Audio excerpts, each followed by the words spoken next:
Le Togo est véritablement un pays stratégique pour l'AES. Et je crois fermement que ce qui est en train de se passer, on voit des choses qui sont au-delà de ce qu'on voit sur le terrain ou des informations qu'on a sur le terrain. Et ce qui nous prouve que l'objectif, c'est pas le Togo, même en tant que tel. L'objectif, c'est comment créer les conditions de déstabiliser ce pays et étouffer économiquement l'AES et qui va nous conduire dans une crise sans précédent afin de faire balkaniser tout ce qu'on a construit. Et pensez-vous dans ce contexte, malgré tout, les relations entre le Togo et l'AES sont toujours au beau fixe? Oui, je crois très bien. Je crois que c'est d'ailleurs un de nos partenaires qui est indispensable, pour le dire. Et je crois que les relations sont bonnes et que partout, quand celui qui est conscient de l'AES, quand il parle du Togo. Et quand on a vu les agitations récentes, beaucoup étaient inquiets parce que on a vu comment les médias de propagande sont en train de créer les conditions de diaboliser de l'assassinat, du truc, etc., etc. Tout ça là, c'est quelque chose qui peut arriver, mais les gens doivent savoir que la paix n'a pas de prix.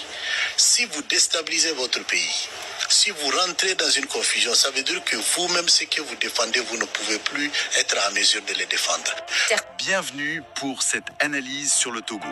Un pays clé, stratégiquement parlant, surtout avec le port de Lomé pour ses voisins du Sahel. Je pense au Mali, Burkina Faso, Niger, les membres de l'AES. Absolument. Et aujourd'hui, on va regarder de près une perspective, disons, assez critique, issue des documents. Une analyse qui bouscule un peu la lecture habituelle. Qui bouscule un peu la lecture habituelle de la politique togolaise. Oui, ça accuse le pouvoir de manipulation, ça parle de tensions entre la géopolitique régionale et puis les désirs de démocratie à l'intérieur du pays. On va creuser ça. C'est ça. On va explorer cette critique assez véhémente. Alors, commençons par le début. L'analyse s'attaque à cette idée qui circulerait que des forces extérieures, la France notamment, voudraient déstabiliser le Togo pour affaiblir l'AES. Comment la source voit ça? Eh bien, elle qualifie cette rhétorique de simpliste et hypocrite, carrément. L'argument, c'est que ce discours, en fait, ça sert surtout à cacher les problèmes internes. Les vrais problèmes du pays, la souffrance des gens. Exactement.